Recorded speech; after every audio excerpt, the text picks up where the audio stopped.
Business Association that I was smart and hardworking. A win in this competition, which was super prestigious, could help both of us with our college applications. On the other hand, his mom might give him grief about partnering with me since I was part of a family that already had one rebellious daughter. Mrs. Lin thought I could also be a loose cannon, firing into the sky of failure. The silence between Eric and me stretched to downright awkwardness, but he had finally agreed before scuttling off with his friends. But since then, even though I had been diligently researching all the past challenges and winners, he had not done a thing. I had seen his mom picking him up after school, and I had tried to wave at them both. She refused to make eye contact with me, then pulled Eric away.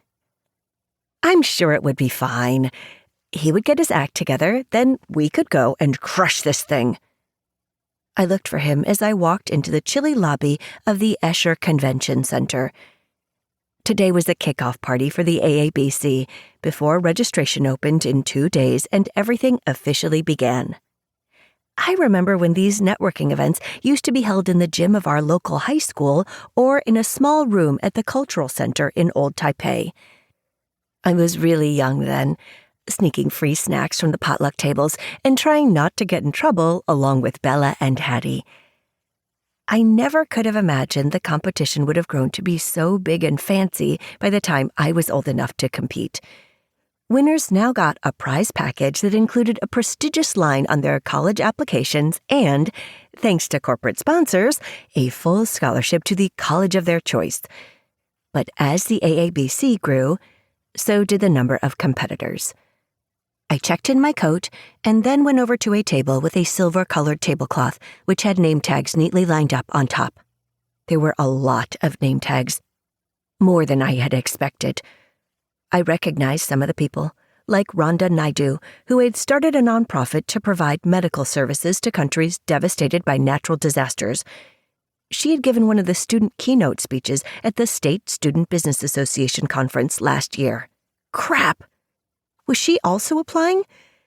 I recognized some of the other names, people who had recently won the Mayfield and the Guilford competitions. Were they all here? I scanned the letter L name tags, and Eric's was missing. At least he had showed up, which was something. The ballroom was beautifully decorated with my dad's favorite colors, silver and green. Oh, the other thing about this competition? It had been started years ago by my father. He had the idea for it the year he died, when I was 11. He had wanted to give back to the community and to encourage Asian Americans to enter the world of business. In his will, my father had left the administration of the AABC and some of his other business assets to his friend, Mr. Lee. 5 years ago, it had been taken over by Mr. Lee's son, James. I had seen the AABC since its conception, scribbled on a small napkin on a table over my father's hospital bed. He had written a broad outline with a leaky roller ball and had later detailed it more thoroughly in his will. As I grew up, I had gone to every award ceremony, stood on the side with my mom and my sisters, and watched teen after teen take the trophy emblazoned with my father's name. I had seen person after person intern at the Lee Corporation and go on to Harvard or Yale, where my father went, where I needed to go. By the door was the large plaque that they had made the first year of the competition. Every winner had their name engraved on it, along with the year of their victory. There was a blank new silver plate for this year, and a space for my name. If winning this thing meant I had to partner with Eric Lin, so be it. I finally found Eric in a corner talking to Albert Goda, who was in the Student Business Association with us. Albert was a computing genius and also loved street art and graffiti.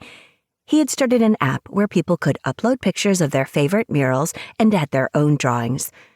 I wondered who his partner was. I didn't see anyone else from our school.